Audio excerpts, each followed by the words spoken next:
Happy weekend, everybody. Welcome to this episode of the week in Marvel Avengers Alliance. I'm your host, Napalm Don, here on Games for Gamers. So I'm going to start you guys off with a little poem that I learned in my childhood. Just happened to think about it, so I thought I would share it with you guys. One bright day in the middle of the night, two dead boys got up to fight. Back to back, they faced each other, drew their swords, and shot each other. A deaf policeman heard the noise. He came and shot the two dead boys. If you don't believe this story is true, ask the blind man. He saw it too. Yay. Poem house clap. So, alright. Let's jump into this week's video, which is a little delayed just because it was a busy week and I had some other videos going on this week. So, for those of you who follow the channel, you'll know that I recently went ahead and got rid of the 1996 Firebird that I had. Glorious car that I've had with me my entire adult life. Wasn't in any bad shape. I mean, it still ran. The clear coat was a little banged up, but it was still a very functional car, which was a good thing because then it meant for me getting a car, it was a buyer's market, not a seller's, because I wasn't desperate. So I'll be doing a video on the new G4G mobile, but I just wanted to go ahead and share with you guys what that car is. There you go. It is a 2015 Chevy Camaro. It's not this color, but this is the little quick book that came with it. Beautiful car. The power of this thing. I mean, it's funny. When I first got my Firebird, it was 200 horsepower. I had a friend who had a V8, but a stick shift, and he went to go race me, and a mutual friend was in the car with him, and he said, you don't want to race him right now. And he's like, why? He's got a 6, I got an 8. He's like, first of all, you have a 92, he has a 96. He's got a much better 6 than your 8. Second of all, it is a stick shift in his, and you have an automatic, and he's a better driver than you. So that battle was won before it ever happened. But this new car, oh, the power of this thing. I mean, out on a highway, I could be doing 80, and unless I'm flying by people, it feels like I'm doing about 60. It's going to be a potentially dangerous car for speeding tickets. But, yeah, so let's go ahead and jump into the Week of Marvel Avengers Alliance. I'm going to stop over here in PvP and make a comment that overnight, from about 5 in the morning till when I looked at this in about 1 in the afternoon, maybe 2, I went negative 160. Actually dropped down to vibranium for that. Holy fuck. Mostly because I've only kind of been with 2 seasons so close to each other, and how frustrating the Quick Lord and the Enchanty Pesty teams became. I've decided that this time I'm just going to hover. I want to be in range to strike and get what I want to get on Wednesday. But I think I have largely solved the Pesty Enchantress teams, unless it's really bad turn order. Ideally for me, if she goes after my agent and after Hafe, it works out, because my agent gets her pissed with the Fire NATO over here. By doing that, Hafe jumps in with a combo breaker, and then when it's Hafe's turn, because I can't go immune, I level 9 and I level 2, which follows up with the level 1. I just punch her right in the face. So that works out really, really well. And the enrages on the Null and Curse teams, the Molly Invisible teams, it really hasn't been a factor. This has been 99% good. Actually, I would say 100% good to switch him over to Scrapper. He does not gain the enrage from Molly anymore. But the thing is, he's not really that offensive in any other team other than the Enchanty Pesty teams. So he comes in off the bench as an offensive guy rather than a protector at that point. Now, Red Hulk, though, yeah, I do use him to pop Red Hulk if I can, and I'm immune already so that he doesn't bulwark, or he could still bulwark, but at least he won't protect.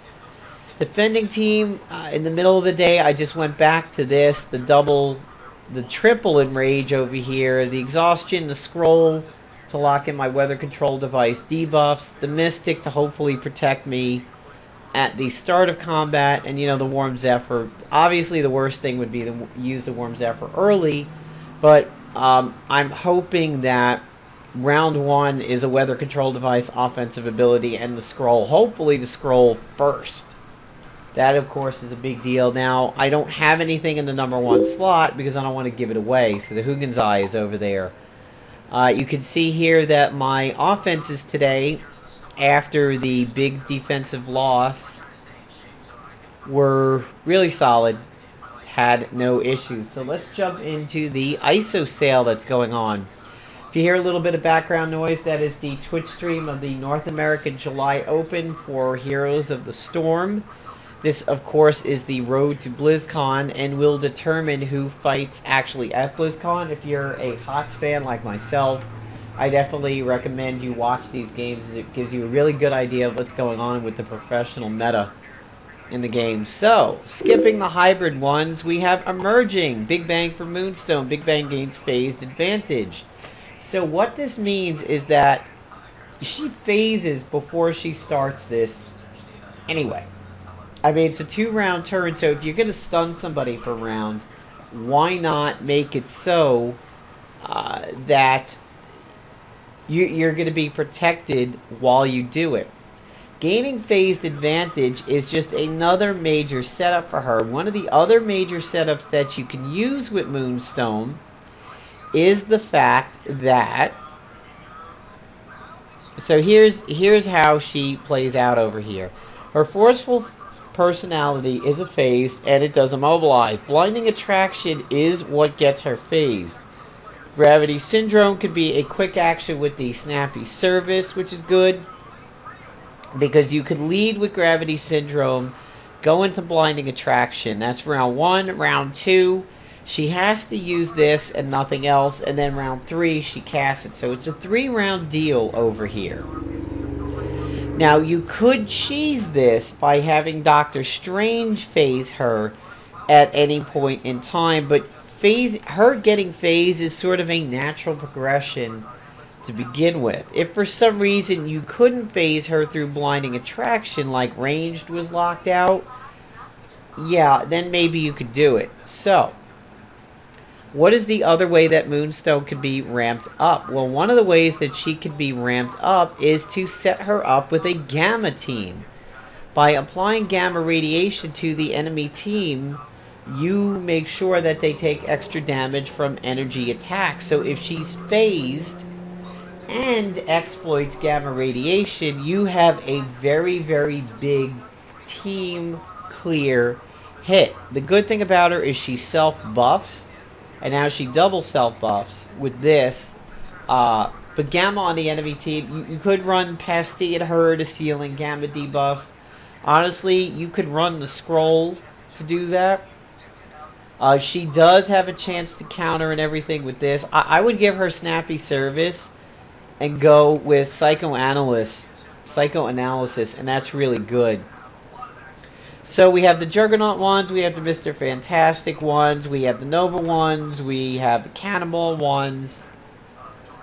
I happened to win the Mr. Fantastic one myself. I purchased some of the others, some of the ones that I really wanted to get. There is also the Nightcrawler one, and of course the Blade one. The Blade one, I have a question about how that goes. So here's Calamitous. This is anybody. Equipped area attack becomes catastrophic. It reduces the damage slightly. Honestly, a lot of area attacks are already catastrophic, especially the really good ones. But you could probably think of a few area of attacks to get this. This one's worth 20 because of how easy it is to use. And I've got my Mio Energy Water here. Charge Flyby for Nova. Charge Flyby gains Afterburners if he has his other 2 passives, Control and Mastery. His passives come from doing level 1 one way, level 1 another way. So unless he's firing back or he's flanked or something like that, there is no way to do this other than round 3. So this one, maybe not. Toasting. Cooldown on the Elixir of Recovery is reset when an enemy is defeated. Volstagg is not that popular anymore. Anytime you saw a Warriors 3 team, yeah, he did tend to show up with Fandral because he protected. He is a turn-on tank. His AI is not horrible. But honestly, Elixir of Recovery has a lot of other good ISOs like Manifesting and the Gracious and Rising Up. he could rise himself up with that heal. So if this was 10, maybe. I don't know that this is worth 20. Waylaying. Ambush gates Paragon Exploiter. So for those who don't know, there was a period of time where other people were kings of PvP. Quicksilver is, of course, resurging because of all the quick groups he worked with. Quick Lock, Quick Lord, Quick Null. Everything like that. But Nightcrawler also had a moment in the sun for a really good time, and that is because of that Mystic Shroud ISO that he has. And he's kind of douchey. He fades out a lot, avoids attacks, he follows up. Really, really good for bleed teams. But now the fact that he can work with Paragon Exploiter, this one is really, really solid. I would say this one is worth going for. And here's a good pattern for this. Nightcrawler, some of the Avengers set on the Agent, and Thor. Avengers, Age of Ultron Thor. Here's why. Nightcrawler can use the Mystic and provide you with the Mystic in round 1 if you don't have it. When that falls off naturally or is black as voided, your Thor can then turn it on. So if you don't have the Mystic, you could do some pretty good things in there. You can make your Agent be a little electricity based and a little Paragon based over there, so pressure points. And you could probably make yourself a pretty solid team over there. Perpetual, I'm the Juggernaut. I'm the Juggernaut gains a chance to keep momentum used. If this keeps all 3 stacks of momentum, wow. You might see Quick Jugs make a really nice comeback. The Dragon's Foot, Juggernaut, Quicksilver, heavy attack bonuses, not too much on defense.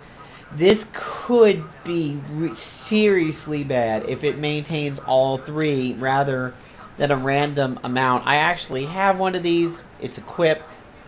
Strong Armed, I have one. This is one that I won. It is on Mr. Fantastic. Like, really, who cares about Mr. Fantastic? So Stretch Punch reduces melee damage. Just whatever. It's Mr. Fantastic. Bleeding Edge becomes Magic and Ethereal. Chance to apply up to 3 stacks of Eternal Bleeding. So this is a little bit of a double-edged sword. Slow clap for the pun. Sorry. Magic and Ethereal could be really good with, say, Null, because you could create meteor stacks on somebody with it. He'll hit phased people, which could be good. However, he has a guaranteed 3 stacks of normal bleeds. This has chance to apply up to 3 stacks, so you could be trading 3 stacks of bleeds for 1 or 2 internal bleeding. You have to decide how you feel about that.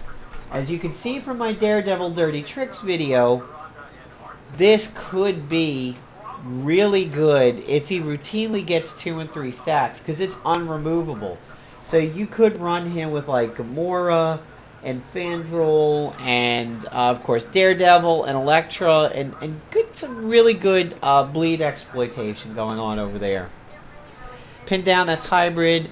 Naturopathic. Nature's Bounty becomes a quick action. This is another one like Volstagg that takes a slot that has a lot of other good items available for it. So essentially it takes her debuff removing big heal and switches it to a quick action. Very good as it allows Shayna to never lose momentum. One of the best things you can do with Shayna is set her up with poison on the enemy team. Pound of Cure is one of the level best ways of doing that.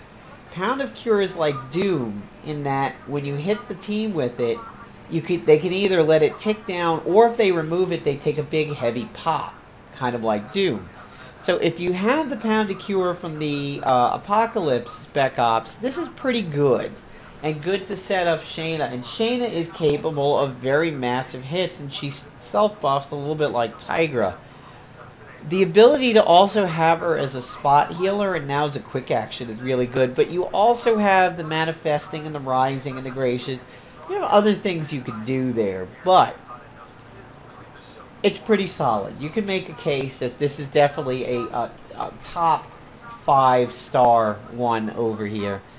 Cleared for Takeoff. Cleared for Takeoff removes harmful debuffs when used. This Cannonball is getting a little bit of love lately. I think Playdon was like, so here he is. Oh, he's shit. Alright, here's a little cookie, here's a little cookie, here's a little cookie. Cleared for takeoff is his quick action because it applies afterburners. So, a quick action way of removing harmful debuffs and then doing all the other things that Cannonball does could be solid, but he'll never be on defense. So, of course, now we have all the hybrid ones left over here, so there's nothing really to talk about on that. I want to check out my Nightcrawler really quick and see if I have his ISO over here. So, taking a look at Bleed, that's that one. So now, it kind of, it remains to be seen, do we lose the guaranteed 3 stack for a chance at up to 3. The Charge Flyby, this is the one that becomes a quick action if you've done one of the Nova Blasts and one of the Big Bang Blasts. Of course, one is single target, one is AoE. If you had something like the Neurotrope, or there was a flanked or something there, or a fumbling, a way in which you didn't have to wait, 2 full rounds to ramp that up, that could be solid, but that just seems really hard to do. The Cannonball one, a little better than the Nova ones. As you can see here, it's afterburners and a wind-up. That could be pretty solid. That really could be solid. Of course, it wouldn't work with Pesty, but it's still pretty useful. The Elixir of Recovery one, as you can see here with the Elixir of Recovery, if you look at the things that can go in that slot, there's Toasting, there's Gracious, there's Manifesting, but then there's Rising Up. Heal actions used on allies also apply Rising Up. Now, if you had a Tankard and you had another Warrior 3, if he used the Elixir of Recovery, especially if he used it as his passive, you could make a case that Rising Up is better than Toasted, and it's 5 gold cheaper. I would honestly say, depending on experimentation, that the Rising Up may actually be better. Especially if it counts with other people using theirs. So there's Moonstone, there's Singularity. So typical Moonstone progression is Blinding Attraction to go ahead and get the phased. Then, or actually Gravity Syndrome, Blinding Attraction. Round 2, you begin the Singularity by casting it, so she does this. And then round 3, she drops it. So you're guaranteeing basically 3-round combat in order to pull this off, but it could be a phenomenal hitter if she maintains her phase that long, and you have gamma radiation out on the enemy team. I think that could certainly work very solidly. So that may make a case that Red Hulk could come in and help out over here. With his Gamma Bomb applying radiation exposure, the fact that you kind of want to get this bomb out as early as you can, with the scroll locking in debuffs and everything like that, and maybe Red Hulk protecting via Bulwark during that time period. Maybe also the Rectifier.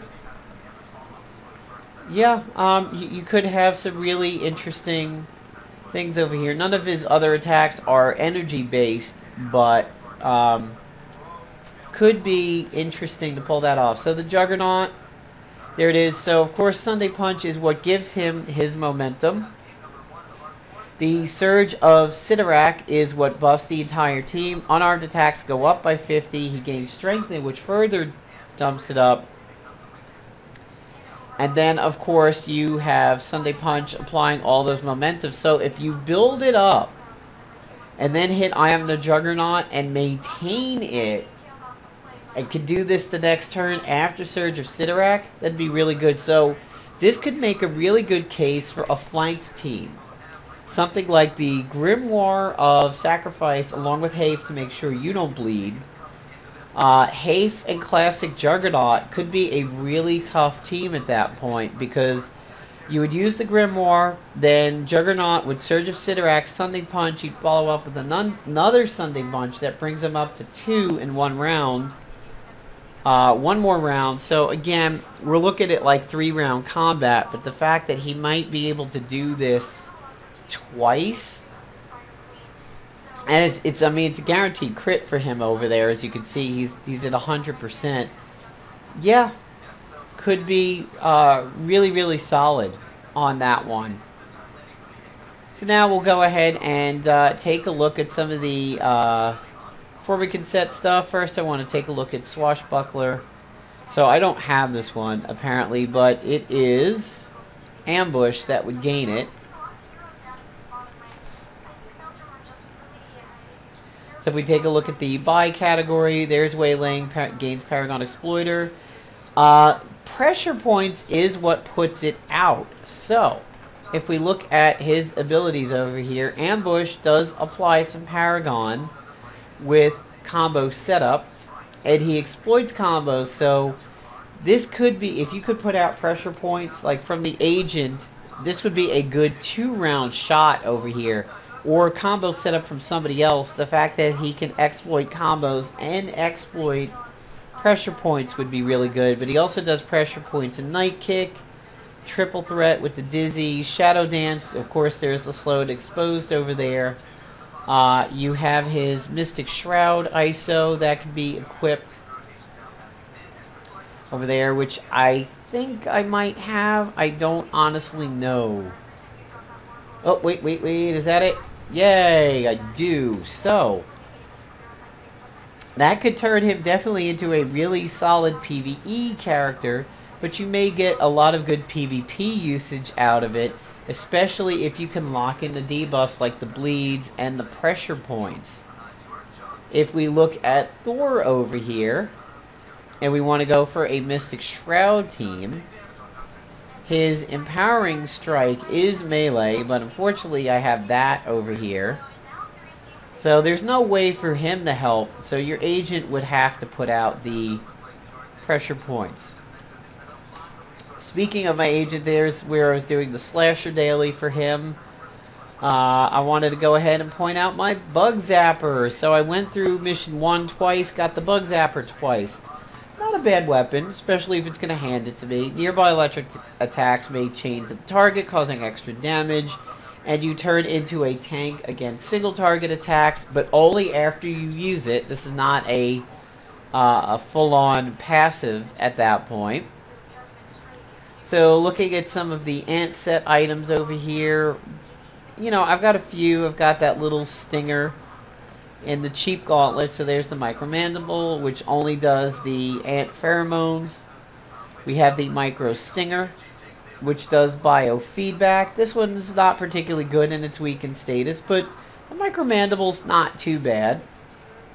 I'm researching the antenna at the moment, and of course the helmet is the login bonus. So let's talk about this set. This set really is very powerful, really at the 4 stack. I don't think this set is that good lower than 4, and especially when we have the recent Spider set coming in front of it, which has definitely shown up in PvP and is making its mark. So I have 11 hours left in this, so for me it'll be available right around the time I go to bed. And attacks have a high chance to crit, do not trigger counters, so it's a summon, it's stealthy, gains new abilities per set piece. You gain neutralized and off balance, staggered, winded, exhausted, so you essentially kind of become Hank Pym, or Ant-Man, depending on how you're looking at it with this thing. At its base, it does cornered and impaired, which is pretty good in the common meta, but restrained and subdue will cancel this. Then you can get neutralized and off balance at 2 items. This is where that starts to pick up a little bit. The cornered and the neutralized and the off balance would be really, really solid. Then at 4 or at 3 with the winded and the staggered, not too much. I mean, the staggered is good as it will shut down Hugin's Eye. But then at 4, it becomes a quick action and exhausted. So a quick action exhausted is pretty good if, like, you lack the weather control device. So with 3 and 4, you replace the weather control device to a degree. and the Scroll of Runamaroth. That's where you get some good life and longevity out of this thing. If we take a look at the helmet,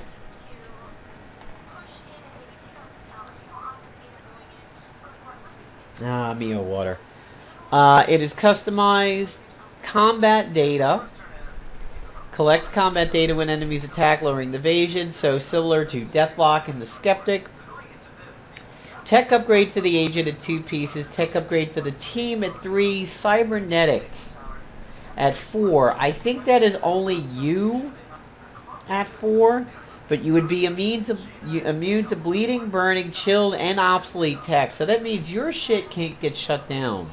But very high crit resistance is pretty good. I think it really only applies to you and not the team, but if it applied to the team, that would be really overpowered. So the best thing in the set, and one of the ones that could stand more on its own, is the Mandible. But before we get into that, the BCD, the Beyond Corp Driver, this thing at 48 is, I think, worth a purchase. At 64, no, but at 48, yes. Because it counters single and area of attacks, and this could be really good with Union Jack in the future after the ISO from PvP. It is tech, so downgrade will shut it down, but it does deadly crit. So you could pair this with the Small Hadron Collider on a Snappy Service Agent and start doing some really, really good damage, especially free damage as a counter. Anything that hits the agent can fire this off. So if you are tanking on the agent, this could become a pretty solid weapon. So the Mandible, it is a opportunity exploiter. Pretty good chance of crit, pretty good high-end damage. Has a chance to counter enemy attacks, chance to follow up against targets with Ant Thermo, which it puts out itself. With any other set piece, the agent gains finest hours. So this one is one that can stand with just 2 pieces. So you can maybe run the antenna in this, something that gives you rising up, like maybe the high emitter, which downgrades the enemy team, or the Blade of the Guardian. And you've got something pretty interesting over there.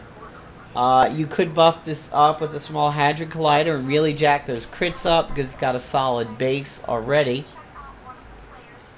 And, you know, none of the other items in the Spec Ops really stand out to me. This gun, basically, it's underdog. You deal extra damage to the class that runs counter to yours, so a Scrapper on a Bruiser, or Bruiser on a Blaster, or Blaster on attack. But there's not much else to it, and the top end is not that high. The range is pretty solid, it's relatively compact, but I'm not really overwhelmed by that one. Over here, my active mission, again, not that overwhelming. It's tech, so it can be shut down, but it's energy, so it'll work with the rectifier.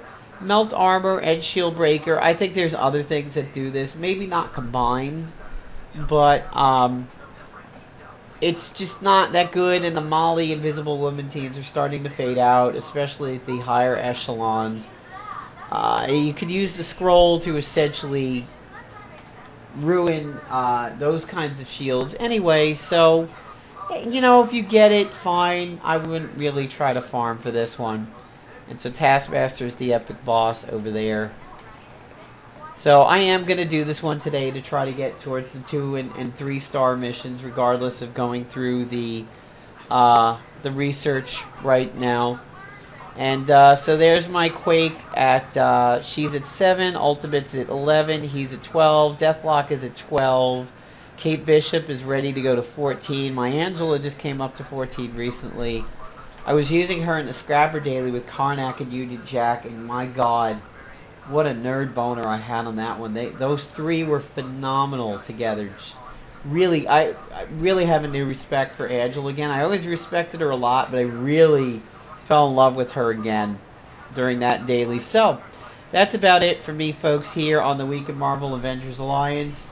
Hope you enjoyed the video, and yeah, stay tuned this weekend for maybe a video detailing car that I've got that I love a lot. Maybe some HOTS videos in there, depending on how things go. So, take care, everybody.